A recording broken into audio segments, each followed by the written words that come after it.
ओम शांति। अव्यक्त मुरली, तारीख है 28/6/77। मुरली का सार है, वेस्ट मत करो और वेट कम करो। आवाज़ से परे अपने निराकारी स्टेज और आकारी स्टेज, जहाँ इशारों की भाषा ज़्यादा है अर्थात मूवी है, दोनों ही स्थिति में साकारी सृष्टि के समान आवाज़ नहीं, ऐसे आवाज़ से परे स्थिति अच्छी लगती है। मुख द्वारा सुनना सुनाना, इससे ऊपर अपने वृत्ति द्वारा व दृष्टि द्वारा व वाइब्रेशंस द्वारा व अपने श्रेष्ठ अनुभवों के प्रभाव द्वारा किसी आत्माओं की सेवा करना अर्थात सुनाना व परिचय देना, संबंध जोड़ना, इसके अनुभवी हो। जैसे वाणी द्वारा संबंध जोड़ना इसके अनुभवी हो, वैसे डायरेक्शन मिले कि इन आत्माओं की वृत्ति व दृष्टि व श्रेष्ठ अनुभवों के प्रभाव से सेवा करो तो कर सकते हो व सिर्फ वाणी द्वारा कर सकते हो। जैसे वाणी द्वारा आत्माओं को बाप से संबंध जुटाने के नंबरवार निमित्त बनते हो, वैसे अपनी सूक्ष्म स्थिति के व मास्टर सर्वशक्तिमान व मास्टर ज्ञान सूर्य की स्थिति द्वारा आत्माओं को स्वयं की स्थिति व बाप के संबंध का अनुभव, पावरफुल वातावरण, वाइब्रेशन व स्वयं के शक्ति स्वरूप के संपर्क से उन्हें भी करा सकते हो। क्योंकि जैसे समय समीप आ रहा है, पांडव सेना के प्रत्यक्ष होने का प्रभाव गुप्त रूप में फैलता जा रहा है। सेवा की रूपरेखा समय प्रमाण और सेवा प्रमाण परिवर्तन अवश्य होगी। जैसे आजकल भी साइंस द्वारा हर चीज़ को क्वांटिटी के बजाय क्वालिटी में ला रहे हैं, ऐसा छोटा सा रूप बना रहे हैं जो रूप छोटा लेकिन शक्ति अधिक भरी हुई होती है। जैसे मिठास के विस्तार को सैक्रीन के रूप में लाते हैं, विस्तार को सार में ला रहे हैं, इसी प्रकार पांडव सेना अर्थात साइलेंस की शक्ति वाली श्रेष्ठ आत्माएं भी, जो 1 घंटे के भाषण द्वारा किसको परिचय दे सकते हो, वह 1 सेकंड की पावरफुल दृष्टि द्वारा, पावरफुल स्टेज द्वारा, कल्याण की भावना द्वारा, आत्मिक भाव द्वारा स्मृति दिला सकते हो व अपरोक्ष साक्षात्कार करा सकते हो। अभी ऐसी प्रैक्टिस की आवश्यकता है। इसके लिए 2 बातों की आवश्यकता है जिससे ऐसी श्रेष्ठ सेवा के निमित्त बन सकते हो। वह कौन सी 2 बातों तरफ विशेष अटेंशन दिलाते हैं, वह जानते हो वह कौन सी होगी? एक तो चारों ओर यह अटेंशन दिलाते हैं कोई भी चीज़ वेस्ट मत करो, और दूसरी बात वेट कम करो। वह लोग तो शरीर का वेट कम करने के लिए कहते हैं, लेकिन बाप दादा आत्मा के ऊपर जो बोझ है, जिस बोझ के कारण ऊंची स्टेज का अनुभव नहीं कर पाती, तो वेट को कम करो। एक वेस्ट मत करो और दूसरा वेट कम करो। इन 2 बातों के ऊपर विशेष अटेंशन चाहिए। अपनी शक्तियाँ व समय वेस्ट करने से जमा नहीं होती, और जमा न होने के कारण जो खुशी व शक्तिशाली स्टेज का अनुभव होना चाहिए, वह चाहते हुए भी नहीं कर सकते। जैसे आप श्रेष्ठ आत्माओं का विश्व कल्याणकारी बनने का कार्य है, उसी प्रमाण समय व शक्तियाँ न सिर्फ अपने प्रति लेकिन अनेक आत्माओं की सेवा प्रति भी स्टॉक जमा होना चाहिए। अगर वेस्ट होता रहेगा तो स्वयं भी अपने को भरपूर अनुभव नहीं करेंगे। जैसे आजकल की गवर्नमेंट भी बचत की स्कीम बनाती है, वैसे अपने प्रति आवश्यक समय व शक्तियों में से इकोनॉमी का लक्ष्य रखते हुए बचत करनी चाहिए। क्योंकि विश्व की सर्व आत्माएँ आप श्रेष्ठ आत्माओं का परिवार है। जितना बड़ा परिवार होता है, उतना ही इकोनॉमी का ख्याल रखा जाता है। आप जैसा बड़ा परिवार और किसका है? तो सब आत्माओं को सामने रखते हुए स्वयं को बेहद की सेवा अर्थ निमित्त समझते हुए अपने समय और शक्तियों को कार्य में लगाते हो। मास्टर रचता की स्थिति स्मृति में रहती है, वह अपने प्रति ही कमाया और खाया, वह कुछ खाया कुछ गंवाया। ऐसे अलबेले हो चल रहे हो तो अपने सर्व खजानों की बजट बनाओ। इतनी बड़ी जिम्मेवारी का कार्य उठाने वाली आत्माएं अगर जमा नहीं होगा तो कार्य कैसे सफल कर सकेंगी। ड्रामा अनुसार होना ही है, यह हुई नॉलेज की बात। लेकिन ड्रामा में मुझे भी निमित्त बन सेवा द्वारा श्रेष्ठ प्राप्ति करनी है, यह लक्ष्य रखते हुए हर खजाने का बजट बनाओ। बजट में लक्ष्य क्या रखना है? स्लोगन याद है? कम खर्च वाला नशीन। हर खजाने को चेक करो कितना जमा है। उस जमा के खाते से हद के आत्माओं की सेवा हो सकती है, वह बेहद की सेवा हो सकती है। हर एक सब्जेक्ट की भी चेकिंग करो कि हर सब्जेक्ट द्वारा बेहद की सेवा के निमित्त बन सकते हैं। वह सिर्फ ज्ञान द्वारा कर सकते हैं, धारणा द्वारा नहीं। जब फुल पास होना है तो हर सब्जेक्ट द्वारा सेवा के निमित्त बनना आवश्यक है। अगर एक भी सब्जेक्ट में कमी है तो फुल पास नहीं लेकिन पास होंगे। एक है पास विद ऑनर और दूसरी स्टेज है पास होना। जो सिर्फ पास होते हैं, पास विद ऑनर नहीं, तो उन्हों को पास विद ऑनर के अंतर में धर्मराज की सजाओं से पास होना पड़ता है, अर्थात थोड़ा बहुत भी सजाओं का अनुभव पास करेंगे। पास विद ऑनर औरों को पास करते हुए देखेंगे। इसलिए हर सब्जेक्ट में फुल पास होना है तो हर खजाने की बचत करो और बजट बनाओ, अर्थात वेस्ट मत करो। हर सेकंड संकल्प या स्वयं के प्रति शक्तिशाली बनाने अर्थ व सर्व आत्माओं की सेवा अर्थ कार्य में लगाओ। दूसरी बात, वेट कम करो। एक तो पिछले जन्मों का रहा हुआ हिसाब किताब का बोझ समाप्त करने में लगे हो, लेकिन वह बोझ कोई बड़ी बात नहीं है। ब्राह्मण बनकर व ब्रह्मा कुमार कुमारी कहलाकर विश्व कल्याणकारी व विश्व सेवाधारी कहलाकर फिर भी अगर ऐसा कोई विकल्प व विकर्म करते हो तो वह बोझ उस बोझ से 100 गुना है। ऐसे कितने प्रकार के बोझ अपने संस्कारों के वश, स्वभाव के वश, ज्ञान की बुद्धि के अभिमानवश, नाम और शान के स्वार्थवश, स्वयं के सैल्वेशन प्राप्त करने के वश व अलबेलेपन व आलस्य के वश अब तक कितने बोझ उठाए हैं। सदैव यह ध्यान पर रखना है कि ज्ञानी तो आत्मा कहलाते अथवा सर्विसेबल कहलाते, ऐसा कोई कर्म व वातावरण फैलाने के वाइब्रेशन उत्पन्न होने के निमित्त न बने जिससे सर्विस के बजाय डिससर्विस हो। क्योंकि सर्विस भी हो लेकिन एक बार की डिससर्विस 10 बार की सर्विस को समाप्त कर देती है। जैसे रबड़ से मिट जाता है, वैसे एक बार की डिससर्विस 10 बार की सर्विस के खाते को ख़त्म कर देती है।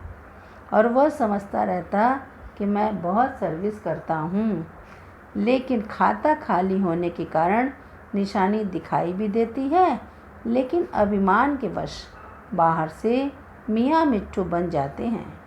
निशानी क्या होती है? एक तो याद में शक्ति व प्राप्ति का अनुभव नहीं होता, अंदर की संतुष्टता नहीं होगी।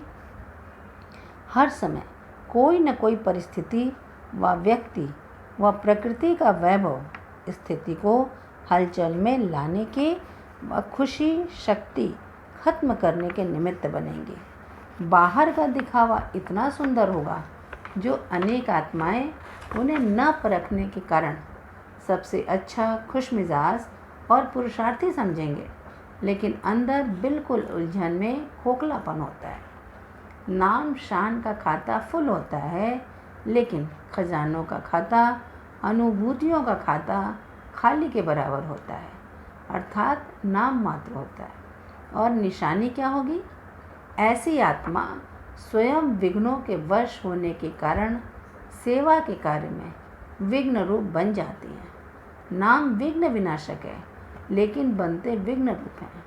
ऐसी आत्माओं के ऊपर समय प्रति समय का बोझ, वेट बढ़ने के कारण अनेक प्रकार के मानसिक व्यर्थ चिंतन व मानसिक अशांति ऐसे अनेक रोग पैदा कर लेते हैं। दूसरी बात, वेट होने के कारण पुरुषार्थ की रफ्तार तीव्र नहीं हो सकती। हाई जंप तो छोड़ो, लेकिन दौड़ भी नहीं लगा सकते। प्लान बनाएंगे कि यह करेंगे, लेकिन सफल नहीं हो सकते। तीसरी गुह्य बात, ऐसी वेट वाली आत्माएं जो विघ्न रूप व डिससर्विस के निमित्त बनती हैं, बाप को अर्पण किया हुआ अपना तन मन व ईश्वरीय सेवा अर्थ मिला हुआ धन अपने विघ्नों के कारण वेस्ट करती हैं, अर्थात सफलता नहीं पाती। उसके वेस्ट करने का ही भी बोझ चढ़ता है।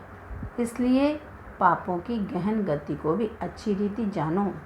अब क्या करना है, वेस्ट मत करो और वेट कम करो। धर्मराजपुरी में जाने के पहले अपना धर्मराज बनो।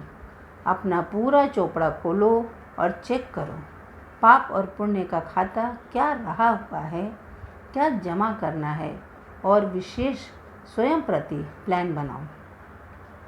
पाप के खाते को भस्म करो, पुण्य के खाते को बढ़ाओ। बाप दादा बच्चों के खाते को देखते हुए समझते हैं माला माल हो जाएं। बरसात पड़ रही है, प्रकृति भी पाठ पढ़ा रही है। जैसे प्रकृति अपनी मौसम व समय प्रमाण तीव्र गति से कार्य कर रही है, ऐसे ब्राह्मणों के कमाई जमा करने की मौसम है, तो मौसम प्रमाण तीव्र रफ्तार से जमा करो। अच्छा, सदा फरिश्ते वेटलेस अर्थात लाइट रूप हर सेकंड और संकल्प में भी पिछला भस्म करते भविष्य जमा करने वाले सदा विश्व सेवाधारी स्वरूप में स्थित रह आत्माओं को सर्व खजाने महादानी बन दान करने वाले अपने शक्तियों के खजानों में संपन्न हो। शक्तियों द्वारा वरदानी बनने वाले रहम दिल आत्माएं सदा विश्व कल्याणकारी आत्माओं को बाप दादा का याद प्यार और नमस्ते। बच्चों की तरफ से भी बाबा को नमस्ते नमस्ते नमस्ते। पार्टियों से सदा स्वचिंतन और शुभ चिंतक दोनों स्टेज रहती है। जब शुभ चिंतन होता है तो व्यर्थ समाप्त हो जाता है, व्यर्थ का रहता है अर्थात शुभ चिंतन का अनुभव कम है। जैसे अगर एक बार बढ़िया चीज़ का टेस्ट कर लिया तो घटिया चीज़ स्वीकार करने का संकल्प भी नहीं आएगा। वैसे शुभ चिंतन में रहने वाला व्यर्थ चिंतन कर नहीं सकता। चिंतन चलाना अर्थात उसका स्वरूप बन जाए। जैसे सागर के अंदर रहने वाले जीव जंतु सागर में समाये हुए होते बाहर नहीं निकलना चाहते।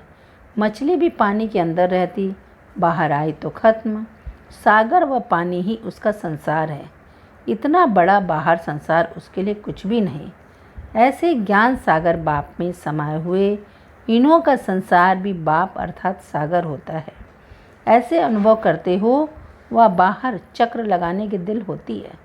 जब तक यह अनुभव नहीं किया स्वरूप में समाने का, तब तक जो ब्राह्मण जीवन का गायन है अतीन्द्रिय सुख के झूले में झूलने का, हर्षित होने का, वह नहीं हो सकता। ऐसे अनुभवी ही इस ब्राह्मण जीवन के सुख के महत्व को जानते हैं। ब्राह्मणों को चोटी कहते हैं। यह चोटी अर्थात ऊंची स्टेज है। अगर यहाँ तक नहीं पहुँचे तो विजय का झंडा कैसे लहराएंगे? ऊंची चोटी पर जाकर झंडा लहराएंगे तो विजयी कहा जाएगा। वर्तमान समय का पुरुषार्थ क्या है? सुनना सुनाना चलता रहता, अनुभवी बनना है। अनुभवी का प्रभाव ज़्यादा होता। वही बात अनुभवी सुनावे और वही बात सुनी हुई सुनावे तो अंतर पड़ेगा ना। लोग भी अभी अनुभव करना चाहते हैं। योग शिविर में विशेष अनुभव क्यों करते? क्योंकि अनुभवी बनने का साधन है। सुनाने के साथ अनुभव कराया जाता है, इससे रिजल्ट अच्छी निकलती है। जब आत्माएं अनुभव चाहती हैं तो आप भी अनुभवी बनकर अनुभव कराओ। अनुभव कैसे हो, उसके लिए कौन सा साधन अपनाना है?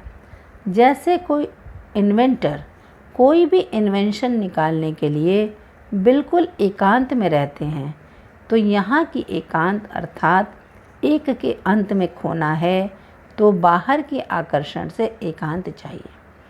ऐसे नहीं सिर्फ कमरे में बैठने की एकांत चाहिए, लेकिन मन एकांत हो। मन की एकाग्रता अर्थात एक की याद में रहना, एकाग्र होना, यही एकांत है। एकांत में जाकर इन्वेंशन निकालते हैं ना, चारों ओर के वाइब्रेशन से परे चले जाते तो यहाँ भी स्वयं को आकर्षण से परे जाना पड़े। ऐसे भी कई होते हैं जिन्हें एकांत पसंद नहीं आता। संगठन में रहना, हंसना, बोलना ज़्यादा पसंद आता है, लेकिन यह हुआ बाहर मुक्ता में आना। अभी अपने को एकांतवासी बनाओ अर्थात सर्व आकर्षण के वाइब्रेशन से अंतर्मुख बनो। अब समय ऐसा आ रहा है जो यही अभ्यास काम में आएगा। अगर बाहर के आकर्षण के वशीभूत होने का अभ्यास होगा तो समय पर धोखा दे देगा। सर्कमस्टांस ऐसे आएंगे जो इस अभ्यास के सिवाय और कोई आधार ही नहीं दिखाई देगा। एकांतवासी अर्थात अनुभवी मूर्त। दिल्ली वाले सेवा के आदि के निमित्त बने हैं, तो इस विशेषता में भी निमित्त बनो, तो इस स्थिति के अनुभव को दूसरे भी कॉपी करेंगे। यह सबसे बड़े से बड़ी सेवा है। संगठित रूप में और इंडिविजुअल रूप में, दोनों ही रूप से ऐसे अभ्यास का वातावरण फैलाओ। अच्छा वरदान, स्व परिवर्तन से विश्व परिवर्तन के कार्य में दिल पसंद सफलता प्राप्त करने वाले सिद्धि स्वरूप भव। स्पष्टीकरण, हर एक स्व परिवर्तन द्वारा विश्व परिवर्तन करने की सेवा में लगे हुए हैं। सभी के मन में यही उमंग उत्साह है कि इस विश्व को परिवर्तन करना ही है, और निश्चय भी है कि परिवर्तन होना ही है। जहाँ हिम्मत है वहाँ उमंग उत्साह है। स्व परिवर्तन से ही विश्व परिवर्तन के कार्य में दिल पसंद सफलता प्राप्त होती है। लेकिन यह सफलता तभी मिलती है जब एक ही समय वृत्ति, वाइब्रेशन और वाणी तीनों शक्तिशाली हो। स्लोगन, जब बोल में स्नेह और संयम हो तब वाणी की एनर्जी जमा होगी। जब बोल में स्नेह और संयम हो तब वाणी की एनर्जी जमा होगी। अच्छा, ओम शांति।